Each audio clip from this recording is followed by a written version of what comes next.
छीन लिया। अरे जरा समझो ना, कहाँ से छीन लिया? कौन बताएगा? कौन नौजवान बताएगा कि शिक्षा को छीन लिया? जरा बच्चे, अरे बात भी लेना, जरा सुन लो, लेते रहना, तो रात में भी ले लोगे मोबाइल से। मैं ये बात कहना चाहता हूँ कि जिस अलग को जगाया सावित्रीबाई फुले ने, जिस आधार पर आप कहते हैं कि शिक्षा की जननी है, वो शिक्षा तो छीन लिया।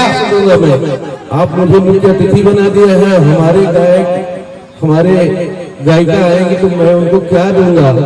तो उन्होंने कहा राघवेंद्र जी सर आइए, तो मैंने कहा मैं तो उनको दिल दे दूंगा, यही मेरी उनके पास तमन्ना है।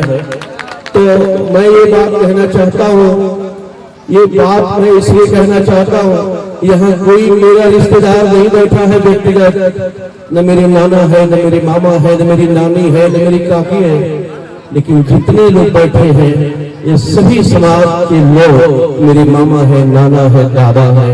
इसलिए कि समाज की दृष्टि से जो लोग समाज को एक दिशा में ले जाना चाहते हैं, उनकी नजरों में सारा समाज उनके लिए हो गया है। इसीलिए तथागत बुद्ध ने कहा था कि हम चाहते हैं दुनिया के अंदर कि बहुजन हिताय बहुजन सुखाय की बात चाहते हैं। ये पूरा बहुजन समाज हमारा है, उसकी मुक्ति के लिए लड़ना यही मेरा दायित्व है। मैं दो तीन बातें आपसे कहना चाहता हूँ। कभी भी इतिहास को दोहराना, ये बात सत्य है कि नौजवान ही नौजवानी में इतने जोश होते हैं कि किसी भी घेरे की जंजीर को तोड़ देते हैं, लेकिन सभी नौजवान नहीं तोड़ते। इस बात को याद रखना। इसलिए नौजवानी अगर नए विचारों के साथ दुनिया में और भारत में नहीं खड़ी होती तो नौजवानी का कोई मतलब नहीं होता है। वो जवानी क्या है जिसकी कोई कहानी नहीं है। जो कहानी बनाते हैं भारत और दुनिया के इतिहास में, वो है नौजवानी। आज के नौजवान तो जो है देख रहे हैं ना, आज के नौजवानों की जो दशा है, जो नौजवान एमए किए हैं, बीए किए हैं, जो पीएचडी किए हैं, जो साइंस में किए हुए हैं, फिजिक्स में किए हुए हैं, अगर मैं पूछता हूँ कि आप बताओ वैज्ञानिक समझ क्या है, तो नहीं बता पाते हैं। इसलिए कि शिक्षा सिर्फ रटना नहीं है, सिर्फ शिक्षा को समझना है। और यह कभी बात ये नहीं है कि जो अनपढ़ गवार होते हैं वो दुनिया के इतिहास को नहीं समझते हैं। वो अनपढ़ महिला थी सावित्रीबाई फुले, कहाँ पढ़ती थी? अरे हल चलाते थे, खेती चलाते थे। कौन? ज्योतिबा फुले। तो कहते थे कि आओ, और वो लकड़ी से जमीन पर लिख के पढ़ाते थे, और लकड़ी से जमीन पर पढ़ने वाली महिला पूरे भारत को जगा के रख दिया। ये बड़ा जोर। तो आप जब कहते हैं, मैं नौजवानों से बात कहता हूँ कि जब आप शिक्षा की बात करते हैं कि शिक्षा की क्रांति है, शिक्षा की क्रांति की देवी जब आप बात करते हैं तो क्रांति क्या होता है? क्रांति क्या होता है? क्रांति को समझना ही तो नौजवानों का काम है ना। क्रांति वो है जो हजारों साल से चली आ रही जड़ता के खिलाफ लड़ करके, तोड़ करके, जो समाज को नए दिशा देते हैं, आगे बढ़ाते हैं, वो है क्रांति। और वही क्रांति सावित्रीबाई फुले ने किया था।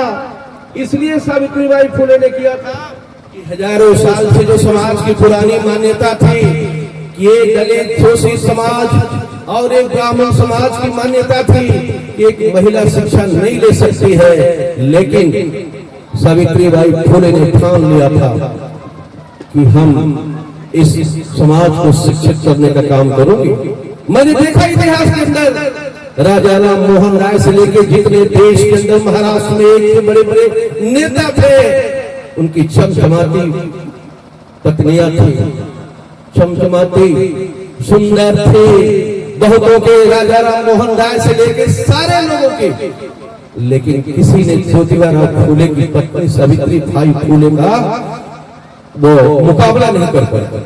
क्यों नहीं? वो तो बहुत कॉमन महिला थी, बहुत कम पढ़ी लिखी थी, लेकिन उन्होंने ही समाज को समझ लिया था यही मेरी मनुष्य होने की जिम्मेदारी है। और यही मनुष्य होने की जिम्मेदारी है कि समाज को हम पढ़ाने के लिए, लिखाने के लिए एक समझ पैदा करें कि आगे उठने आने वाला दिन में ये शोषित समाज के इतिहास को बदलेगा। और बाबा साहब ने क्या कहा था? मूक नायक एक पत्रिका लिखते थे, धनराज जी मूक नायक लिखते थे, ये समाज गूंगा है, ये समाज गूंगा है लेकिन मूक नायक है, लेकिन जिस दिन ये मुखर होगा उस दिन पूरे देश का नेता बनेगा और इतिहास को पलट देगा।